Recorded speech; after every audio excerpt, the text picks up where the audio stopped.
పిల్లలు అందరికీ శుభోదయం. మరి ఈరోజు మనము చెప్పుకోబోతున్నటువంటి పాఠ్యాంశం ఏదంటే 7వ తరగతి తెలుగు వాచకంలో భాగంగా పద్య పరిమళం అన్నటువంటి పాఠ్యాంశాన్ని చెప్పుకోబోతున్నాం. ఈ పద్య పరిమళం అనేది మారినటువంటి 7వ తరగతి తెలుగు వాచకంలో సెమిస్టర్ 1లో ఉన్నటువంటి పాఠ్యాంశం.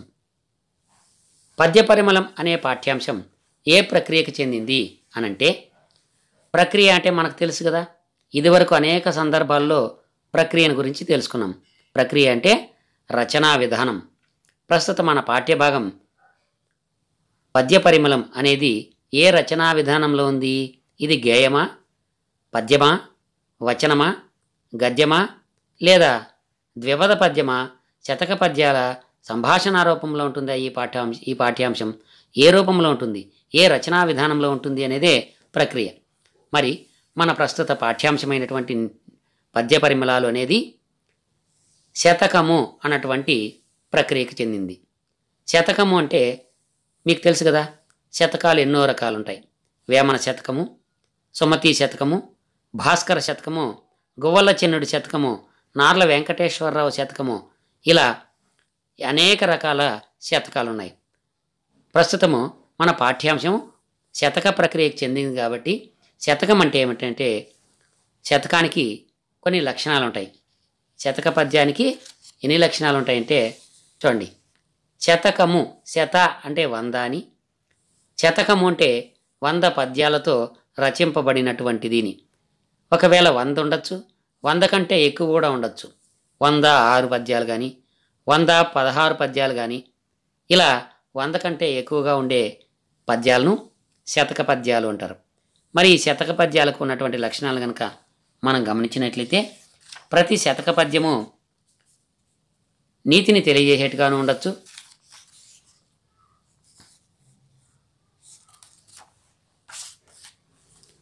శతక పద్యం అంటే ఏమంటే 100 పద్యాల రచననే శతకం అంటారు. మరి ఇందులో ముఖ్యమైనటువంటి విషయం ఏమిటంటే, శతక పద్యానికి మొకట నియమం ఉంటుంది. అంటే ప్రతి పద్యానికి విశ్వదాభిరామ వినురవేమ అని, లేదంటే సుమతి అని, తెలుగు బాల అని, ఈ విధంగా ప్రతి శతక పద్యానికి మొకటం అనేది తప్పనిసరిగా ఉండాలి. ఇంకొక నియమం ఏమిటంటే సంఖ్యా నియమము. సంఖ్య అంటే 100 పద్యాలు ఉండడం అనేది సంఖ్యా నియమం. తర్వాత ఛందో నియమం. అంటే శతక పద్యాలు ఒకే రకమైనటువంటి ఛందస్సులో రాయబడి ఉండాలి. అది ఆటవెల్ది కావచ్చు, తేటగీతి కావచ్చు, ఇంకేదైనా పద్యం కావచ్చు. అంటే ఛందో నియమము తప్పనిసరిగా ఉండాలి, సంఖ్యా నియమం ఉండాలి, అదేవిధంగా మకుట నియమం ఉండాలి. మరి ఇది ముక్తకం అంటే మౌక్తికం అనేది ఇంకొక లక్షణం. శతక పద్యానికి ఉండవలసినటువంటి మరొక లక్షణం ఏమిటంటే మౌక్తికం. మౌక్తికము అంటే ఏ పద్యానికి ఆ పద్యమే స్వతంత్రమైనటువంటి భావాన్ని కలిగి ఉండడమే మౌక్తికం. ఈ లక్షణాలన్నీ ఉంటే దానిని శతకం అంటారు. మరి శతక పద్యాలు మామూలుగా ఏం తెలియజేస్తాయంటే మానవ జీవితం మూలాలను తెలియజేస్తాయి. మానవుడు జీవితంలో ఎలా బ్రతకాలి, ఎలాంటి నీతిని గ్రహించాలి అన్నటువంటి విషయాలను ఈ శతక పద్యాల్లో మనము తెలుసుకోవచ్చు. మరి శతక పద్యం ఇప్పుడు పద్య పరిమళము అనే పాఠ్యాంశము ఏ ఇతివృత్తానికి చెందింది అంటే దీని యొక్క ఇతివృత్తం ఏమిటి? ఇతివృత్తం అంటే ఉద్దేశ్యం. మరి పిల్లలకు మనము ఏ ఉద్దేశంతో ఈ పాఠ్యాంశాన్ని బోధిస్తున్నాము, పిల్లలకు ఏమి నేర్పించాలి అన్నటువంటి ఉద్దేశంతో ఈ పాఠ్యాంశాన్ని బోధిస్తున్నాము అంటే నైతిక విలువలు. అంటే నీతిని బోధించడమే నైతిక విలువలు అన్నమాట. అంటే లోకంలో ఎన్నో మంచి చెడులు ఉంటాయి.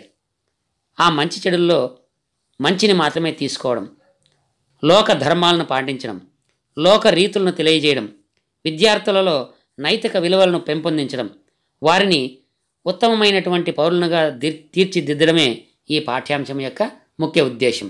అదే ఈ పాఠ్యాంశం యొక్క ఇతివృత్తం. మరి అర్థమైంది కదా పిల్లలు?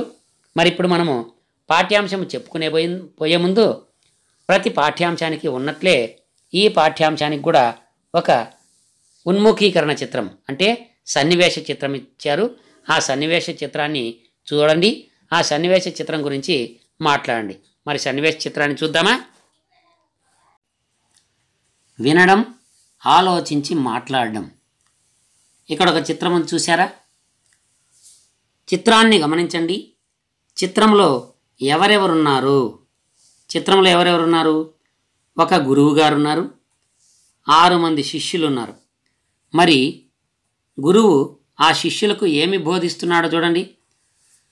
తలనుండు విషము ఫణికిని, తలనుండు విషము ఫణికిని, వెలయంగా తోకనుండు వృశ్చికమునకున్, వెలయంగా తోకనుండు వృశ్చికమునకున్, తలతోక ఎనక యుండును, తలతోక ఎనక యుండును, కలునకు నిలువెల్ల విషము గదరా సుమతి. విన్నారు కదా, ఆ గురువుగారు తన యొక్క శిష్యులకు శతక బోధ చేస్తున్నారు. అంటే ఒక నీతి పద్యాన్ని గురించి తెలియజేస్తున్నాడు. అంటే సుమతీ శతకం, బద్దెన గారు రచించినటువంటి సుమతీ శతకం నుండి ఒక పద్యాన్ని రాగయుక్తంగా పాడి బోధిస్తున్నాడు. మరి ఆ పద్యాన్ని గురించి తెలుసుకుందామా? తలనుండు విషము ఫణికిని. ఫణి అంటే ఏమి? ఫణి అంటే పాము. తలనుండు విషము ఫణికిని. ఫణికిని అంటే నాగుపాముకు. నాగుపాముకు అంటే పాముకు విషము ఎక్కడుంటుందనుకుంటున్నారు? తలనుండు. నాగుపాముకు విషము తలలో ఉంటుంది. ఏ పాముకైనా విషం ఎక్కడుంటుంది? తలలో ఉంటుంది. వెలయంగా తోకనుండు వృశ్చికమునకొన్. వృశ్చికము అంటే తేలు. పాముకు విషము తలలో ఉంటే వృశ్చికానికి అంటే తేలుకు ఎక్కడుంటుంది విషం అంటే తోకయందు. అంటే తేలుకు విషం ఎక్కడుంటుంది? తోకలో ఉంటుందన్నమాట. తలతోక ఎనక యుండును, కలునకు నిలువెల్ల విషము గదరా సుమతి. కలుడు అంటే నీచుడు. కలుడు అంటే ఎవరు? నీచుడు. ఈ నీచునికి విషం ఎక్కడుంటుందంటే తల తోక ఎనక. తల తోక అని అనకుండా కలునకు ఎక్కడుంటుంది విషము? నిలువెల్ల అంటే శరీరం అంతా, తన యొక్క శరీరం మొత్తము కూడా విషమే ఉంటుంది అంటాడు బద్దెన గారు. మరొకసారి భావం చూడండి. సుమతి. సు అంటే మంచి అని, మతి అంటే బుద్ధి అని. ఓ మంచి బుద్ధి గలవాడా విను. పాముకు విషము తలలో ఉంటే తేలుకు తోకలో ఉంటుంది. మరి నీచునకు తల తోక అనకుండా శరీరం అంతా విషమే ఉంటుంది. కాబట్టి మనుష్యులతో చాలా జాగ్రత్తగా మెలుగుకోనాయనా అని చెప్తున్నాడు మన బద్దెన గారు. అదే పద్యాన్ని ఇక్కడ గురువు గారు తన యొక్క శిష్యులకు బోధిస్తున్నాడు. ఇది ఏ పద్యము? ఇది సుమతీ శతకం. అంటే శతకము నుండి గ్రహించబడినటువంటి పద్యం ఇది. మీకు తెలిసిన శతక కవుల పేర్లు చెప్పండి. శతకాలు రచించినటువంటి కవులు ఎంతోమంది ఉన్నారు కదా, మీకు తెలిసినటువంటి శతక కవులను తెలియజేయండి. మరి వేమన. వేమన గారు ఏ శతకం రాశారు? విశ్వదాభిరామ వినురవేమ అనేది వేమన గారు రచించినటువంటి వేమన శతకం. మరి సుమతీ శతకం బద్దెన రచించినటువంటిది సుమతీ శతకం. మరి భాస్కర శతకము, భాస్కర శతకం తెలుసు కదా, మారద వెంకయ్య గారు రచించింది భాస్కర శతకం. మరి గువ్వల చెన్న శతకము గువ్వల చెన్నుడు రచించినటువంటిది. మరి ఆంధ్రపుత్ర శతకం అనే ఒక శతకం ఉంది. దాన్ని ఎవరు రాశారంటే జండామాన్ ఇస్మాయిల్ అనే కవి రచాడు ఆంధ్రపుత్ర శతకం. మరి భాగవతంలో కూడా శతకాలు రాయబడ్డాయి. బమ్మెర పోతన గారు రచించినటువంటి పద్యాలు కూడా మనము చెప్పుకోబోతున్నాం. మరి కుమార శతకం, కుమార అని వస్తుంది. కుమార శతకము, కుమారీ శతకము 2 రకాలుగా ఉన్నాయి. దీన్ని పక్కి అప్పల నరసయ్య రచించారు. మరి పోతులూరి వీరబ్రహ్మం గారు తెలుసు కదా, అతడు కాళికాంబ సప్తశతి అనే శతకాన్ని రచించడం జరిగింది. మరి సుభాషిత రత్నావళి ఏనుగు లక్ష్మణ కవి రాశాడు. నగజా శతకం అని మరొక శతకం ఉంది. అది చుక్కాకోటి వీరభద్రమ్మ రచించినటువంటి శతకం. మరి ఇంకా మీకు తెలిసినటువంటి శతకకర్తలు అంటే శతకాలు రచించినటువంటి కవుల యొక్క పేర్లు తెలుసుకోండి. వారి యొక్క జీవిత విశేషాలు కూడా తెలుసుకోండి. మరి ఇప్పుడు మనం పాఠ్యాంశంలోనికి వెళ్దామా? పాఠ్యాంశంలోనికి వెళ్ళే ముందు మీకు ఒక చిన్న మనవి. అదేమిటంటే, ఇంతవరకు మా ఛానల్ను సబ్స్క్రైబ్ చేసుకున్నట్లయితే దయచేసి సబ్స్క్రైబ్ చేసుకొని బెల్ ఐకాన్పై క్లిక్ చేసినట్లయితే మీకు ఏఎల్ఎల్ ఆల్ అనే నోటిఫికేషన్ వస్తుంది. దానిపైన క్లిక్ చేసినట్లయితే నేను పెట్టే ప్రతి వీడియో మీకు వెంటనే నోటిఫికేషన్ ద్వారా మీకు చేరుతుందని తెలియజేస్తున్నాను. మరి ఇప్పుడు శతక పద్యాల గురించి తెలుసుకుందామా? పద్య పరిమళం పాఠ్యాంశంలో మొదటి పద్యం చూడండి. ఈ పద్యము బమ్మెర పోతన గారిచే రచింపబడినటువంటి ఆంధ్ర మహాభాగవతం నుండి గ్రహించబడినటువంటి కందపద్యం. మరి పద్యాన్ని చూద్దామా? క్షమగలిగిన సిరిగలుగును, క్షమగలిగిన వాణిగలుగు సౌఖ్యములెల్లన్, క్షమగలుగందో నగలుగును, క్షమగలిగిన మెచ్చు శౌరి సదయుడు తండ్రి. క్షమ అంటే ఓర్పు, క్షమ అంటేమి ఓర్పు. క్షమ కలిగిన ఓర్పు కలిగితే అప్పుడు సిరిగలుగును అంటే నీవు ఏ పని చేస్తూ ఉన్నా, ఎంత కష్టమైన పని చేస్తూ ఉన్నా నీకు గనుక ఓర్పు అనేది ఉంటే, అంటే ఆ కష్టమైన పనిని కూడా నువ్వు ఓర్చుకొని చేసినట్లయితే నీకు సిరి వస్తుంది. సిరి అంటే సంపద, అంటే డబ్బు. నువ్వు ఏ పనైనా ఓపికగా చేస్తే నీకు డబ్బు దానంతట అదే వస్తుంది, నీకు సంపదలు పెరుగుతాయి. రెండవ లైన్ చూడండి. క్షమగలిగిన వాణి గలుగు సౌఖ్యములెల్లన్. అదే క్షమ నీకుంటే, వాణి అంటే చదువుల తల్లి. వాణి అంటే ఎవరు? చదువుల తల్లి. నీకు గనక ఓర్పు ఉంటే నువ్వు ఎంత కష్టమైనటువంటి చదువైనా, అది ఇంగ్లీష్ కానివ్వండి, తెలుగు కానివ్వండి, సైన్స్ కానివ్వండి, ఆంగ్లము కానివ్వండి, గణితము కానివ్వండి, ఎంత కష్టంగా ఉన్నా ఓర్చుకొని ఎక్కువసేపు కష్టపడి చదివితే గన ఆ చదువు నీకు అబ్బుతుంది. ఆ చదువు అబ్బడం వలన నువ్వు ప్రయోజకుడై నువ్వు బాగా డబ్బు సంపాదించి అందులో సుఖాన్ని పొందుతావు. మూడవ లైన్ చూడండి. క్షమగలుగందో నగలుగును. క్షమగలుగన్, నీకు గనక క్షమ ఉంటే, నువ్వు ఓర్చుకొని ఏ పనైనా చేస్తూ ఉంటే ఆ చేయడం వలన ఆ పని నీకు బాగా సులువైపోవడం వలన నీకు తెలియకుండానే నీ బలం అనేది, నీ శక్తి అనేది పెరుగుతుంది. క్షమగలిగిన మెచ్చు శౌరి సదయుడు తండ్రి. తండ్రి అంటే ఓ తండ్రి విను, నీకు గనక ఓర్పు అనేది ఉంటే ఆ శౌరి అంటే ఎవరనుకుంటున్నారు? శ్రీకృష్ణ పరమాత్ముడు, వెన్నుడు, శ్రీ మహావిష్ణువు, వీళ్ళన్నిటికీ కూడా శౌరి అని పిలుస్తారు.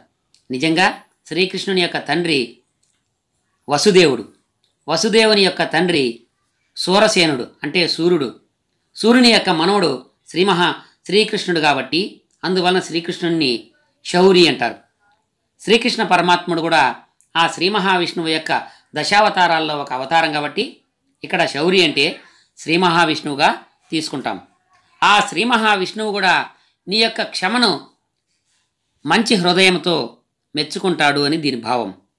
మరి దీని యొక్క భావము ఒకసారి చూడండి. ఓ తండ్రి, ఓర్పు గనుక నీకు ఉంటే సంపదలు నీకు కలుగుతాయి. అదే ఓర్పుతో విద్య బాగా అబ్బుతుంది. ఓర్పు ఉండడం వలన సుఖాలన్నీ కలుగుతాయి. నీకు సహనం ఉండడం వలన ఆ దయామయుడైనటువంటి శ్రీ మహావిష్ణువు కూడా సంతోషిస్తాడు అని భావం.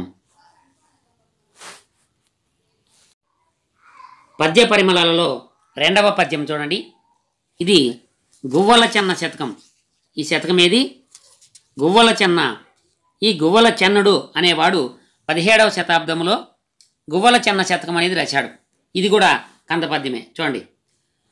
ధనమే మైత్రిని తెచ్చును, ధనమే మైత్రిని తెచ్చును, ధనమే వైరమున్ తెచ్చు, ధనమే సబలన్, ఘనతను తెచ్చును నెంతటి గుణములు, కుప్పలకు నైన గువ్వల చెన్న.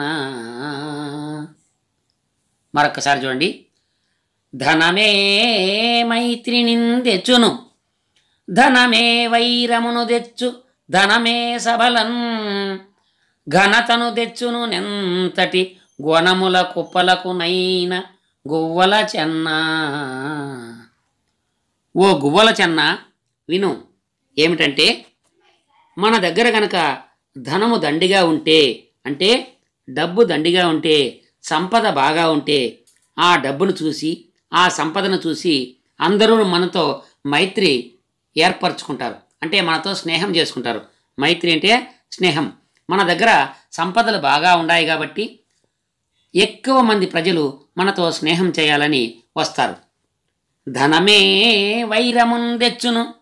అదే ధనము మన దగ్గర ఉండడం వలన చాలామందిలో అసూయ పెరిగిపోయి, అయ్యో వాడు ఇంత ధనవంతుడు అయిపోయాడే అని కుళ్ళుకుంటారు. చాలామంది కుతంత్రాలు చేస్తారు, వైరము తెచ్చుకుంటారు, గలాటాలు పెట్టుకుంటారు, కొట్లాడతారు. ఎందుకు? ఆ ధనమే దానికి కూడా మూలం.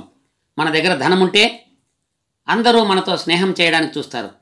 అదే మన దగ్గర ఉన్నటువంటి ధనంతోనే చాలామంది అసూయాపరులు మనతో వైరం పెంచుకుంటారు, మనతో శత్రుత్వాన్ని పెంచుకుంటారు. కాబట్టి ధనముతోనే వైరం కూడా వస్తుంది. ధనమే సభలన్ ఘనతను తెచ్చును. అదే ధనము మన దగ్గర ఉండడం వలన ఏదైనా సభలలో, సమావేశాలలో మనము బాగా ధనవంతులం కాబట్టి మనకు అందరూ గౌరవం ఇస్తారు. అంటే మనకు గొప్పతనం అనేది ఆ ధనముతోనే వస్తుంది. ఎంతటి గుణముల కుప్పలకు నైన గువ్వల చెన్న. ఓ గువ్వల చెన్న, ఎంతటి గుణములైన ఈ ధనముతోనే వస్తుంది అనేది భావం. మరి ఈ భావాన్ని మళ్ళీ ఒకసారి విందామా? చూడండి. ఓ గువ్వల చెన్న, ధనం అనేది స్నేహాన్ని పెంచుతుంది, శత్రుత్వాన్ని కలుగజేస్తుంది, సభలలో గొప్పతనాన్ని తెచ్చిపెడుతుంది. ఇలా లోకంలో ఎన్నో గుణాలకు ఆ ధనమే కారణమవుతుంది అని భావం. ఇది 3వ పద్యము. దీనిని 16వ శతాబ్దంలో పక్కి అప్పల నరసయ్య గారు రచించినటువంటి కుమార శతకం నుండి గ్రహించబడినటువంటి కంద పద్యం. మరి పద్యాన్ని విందామా? చూడండి. వృద్ధజన సేవం చేసిన బుద్ధి విశేషజ్ఞుడనుచున్ భూత చరితుడున్ సద్ధర్మశాలి అని బుధులిద్దరం బొగడెదరు ప్రేమ యసంగ కుమారా. మరొక్కసారి వినండి. వృద్ధజన సేవం చేసిన బుద్ధి విశేషజ్ఞుడనుచున్ భూత చరితుడున్ సద్ధర్మశాలి అని బుధులిద్దరం బొగడెదరు ప్రేమ యసంగ కుమారా. కుమారా అంటే ఓ నాయనా, ఓ బిడ్డ విను. ఇద్దరన్, ఇక్కడ చూడండి, బుధులిద్దరన్. బుధులు అంటే పండితులు, బుధులు అంటే పండితులు. బుధులు ప్లస్ ఇద్దరన్, బుధులిద్దరన్. ఇద్దరన్ అంటే ఈ ప్లస్ ధరన్, ఇద్దరన్. ఈ లోకములో, ఇద్దరన్ అంటే ఈ లోకములోని. ఈ కుమారా విను, ఈ లోకములో వృద్ధజన సేవ చేసిన. వృద్ధజనులు అంటే పెద్దవారు, వృద్ధులు అంటే పెద్దవారు కదా. మరి పెద్దవాళ్ళందరూ వృద్ధులు కాదు. చెన్నై సూర్య ఏం చెప్తాడంటే, పంచతంత్ర కథల్లో బుద్ధి గలవాడే వృద్ధుడు కానీ వయసు మీరిన వాడు వృద్ధుడు కాదు అంటారు. ఇక్కడ మనకు దాంతో పనిలే. ఇక్కడ వయసులో ఎవరైతే పెద్దవారైతారో వాళ్ళందరికీ కూడా సేవ చేసినట్లయితే, అంటే వారికి ఏదైనా కష్టములో ఉన్నప్పుడు మనము సహాయపడినట్లయితే మనకేం లాభం అంటారా? చూడండి. బుద్ధి విశేషజ్ఞుడనుచున్. బుద్ధి విశేషజ్ఞుడు అంటే బుద్ధి యందు విశేషమైనటువంటి జ్ఞానము కలిగినటువంటి వాడు, అంటే బుద్ధి వికసించినటువంటి వాడు, గొప్ప బుద్ధి గలవాడు అని అంటారు. అదే కాకుండా భూత చరితుడున్ సద్ధర్మశాలి అని బుధులిద్దరన్ బొగడెదరు. చూడండి.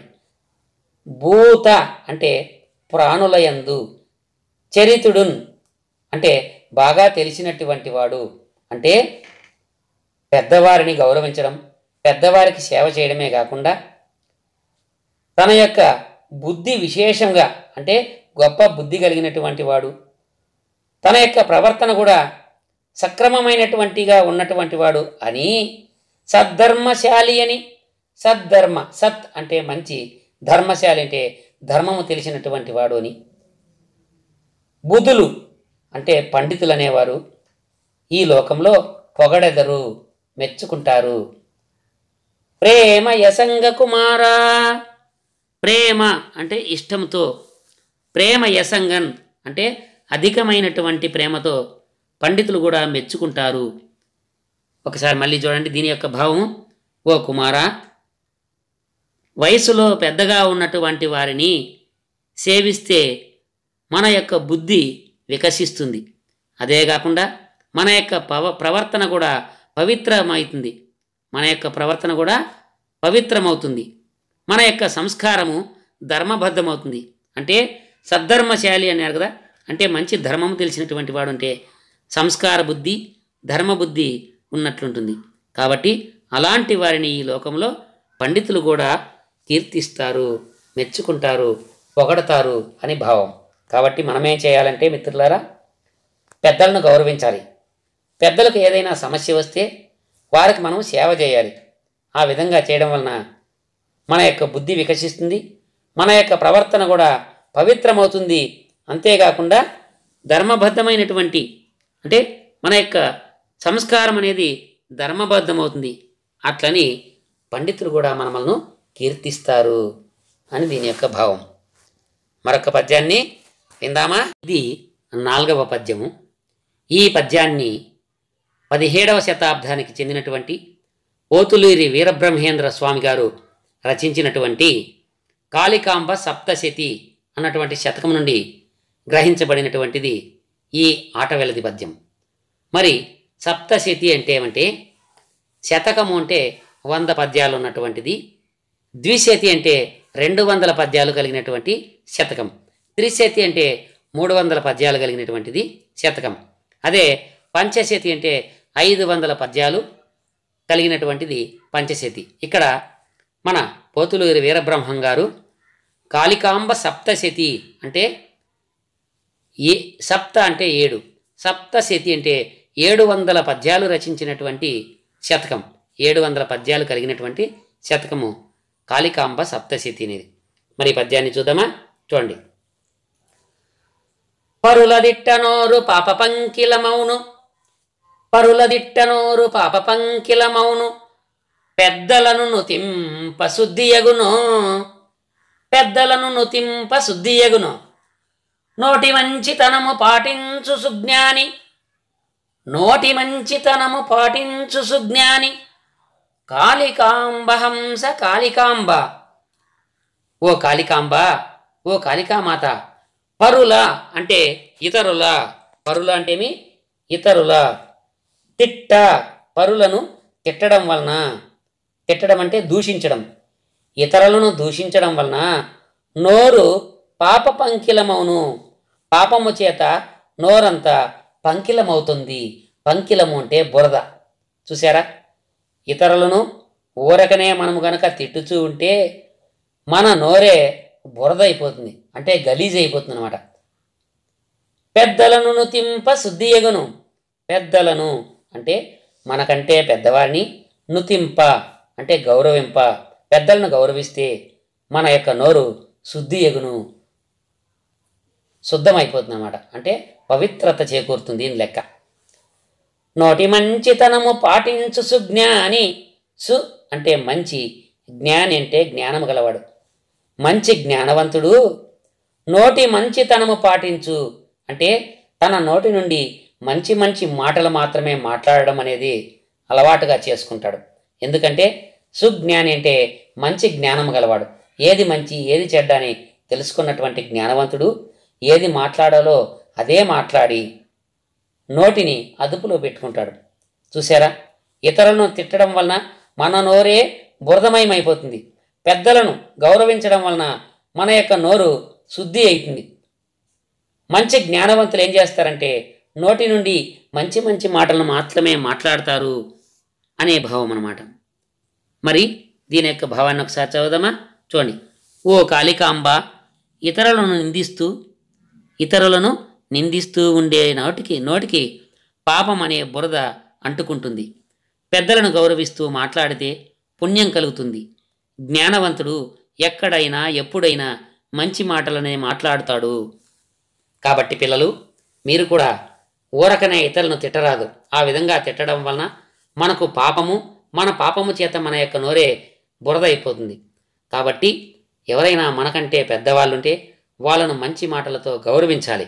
ఆ విధంగా గౌరవించడం వలన మన నోరు శుద్ధి అవుతుంది. మంచి జ్ఞానము కలిగినటువంటి వారు మంచి మాటలను ఎప్పుడైనా ఎక్కడైనా మాట్లాడతారు. కాబట్టి మీరు కూడా అలాగే మంచి మాటలు మాట్లాడి మంచి పేరు తెచ్చుకోవాలని నా యొక్క కోరిక. మరొక పద్యానికి వెళ్దామా? పద్యపరిమళాల్లో 5వ పద్యము. ఇది 20వ శతాబ్దానికి చెందినటువంటి చుక్కాకోటి వీరభద్రమ్మ రచించినటువంటి నగజ శతకం నుండి గ్రహింపబడినటువంటిది ఈ కందపద్యం. మరి పద్యాన్ని చెప్పుకుందామా?